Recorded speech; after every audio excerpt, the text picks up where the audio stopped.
Welcome to NRI TV.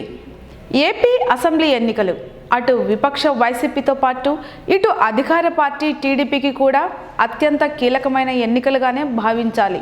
ఈ మాటను ఇటు వైసీపీ అధినేత వైఎస్ జగన్మోహన్ రెడ్డితో పాటు అటు టీడీపీ అధినేత ఏపీ ఆపద్ధర్మ సీఎం నారా చంద్రబాబు నాయుడు కూడా పదే పదే చెప్పిన వైనం మనకు తెలిసిందే కదా.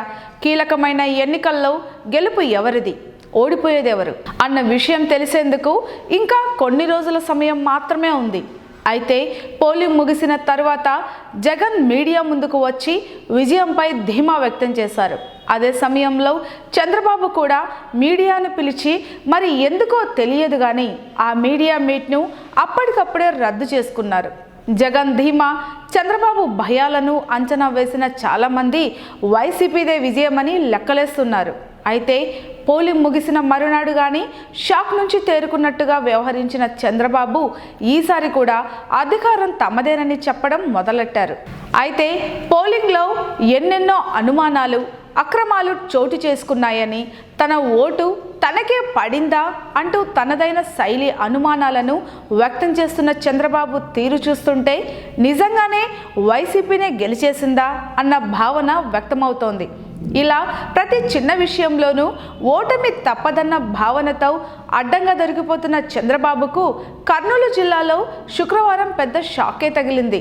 నిత్యం సమీక్షలంటూ కాలయాపన చేసే చంద్రబాబు ఎన్నికల కోడ్ నేపథ్యంలో అమరావతిలో కూర్చొని అధికారులతో చిట్ చాట్ కుదరదు కదా, అందుకే పార్టీ నేతలతో సమీక్షలంటూ బయలుదేరిన చంద్రబాబుకు కర్నూలు జిల్లా తెలుగు తమ్ముళ్ళు పెద్ద షాకే ఇచ్చారు. జిల్లాలో ఎన్నికల సరళిపై మాట్లాడదాం రమ్మంటూ కర్నూలు జిల్లా ఓర్వకల్లులోని హరిత రిసార్టుకు జిల్లాలో టీడీపీ అభ్యర్థులందరినీ కబురు పెట్టారు. అయితే ఈ భేటీకి సగానికి సగం మంది డుమ్మా కొట్టేశారు. జిల్లాలో మొత్తం 14 అసెంబ్లీ, 2 పార్లమెంటు సీట్లున్నాయి. చంద్రబాబు సమావేశానికి అఖిల ప్రియ, బుడ్డా రాజశేఖర్ రెడ్డి, కేఈ శ్యాంబాబు, టీజీ భరత్, తిక్కారెడ్డి, మీనాక్షి నాయుడు, కేఈ ప్రతాప్లు గైర్హాజరయ్యారు. తిక్కారెడ్డి కాలికి బుల్లెట్ తగిలిన కారణంగా ఆయన హాజరు కాకపోవటానికి ఓ రీజన్ ఉంది. మరి మిగిలిన 6 ఎందుకు రాలేదు అన్నదే ఇప్పుడు ఆసక్తికరంగా మారింది. ఓటమి భయంతోనే వారంతా సమీక్షకు రాలేదా అంటూ కొందరు విశ్లేషిస్తుంటే, ఈ తరహా ఘటనలు టీడీపీ ఓటమికి స్పష్టమైన సంకేతాలేనని మరికొందరు విశ్లేషిస్తున్నారు. ఈ వీడియో గనుక మీకు నచ్చినట్లయితే మా ఛానల్ని లైక్ చేయండి, షేర్ చేయండి, సబ్స్క్రైబ్ చేయండి.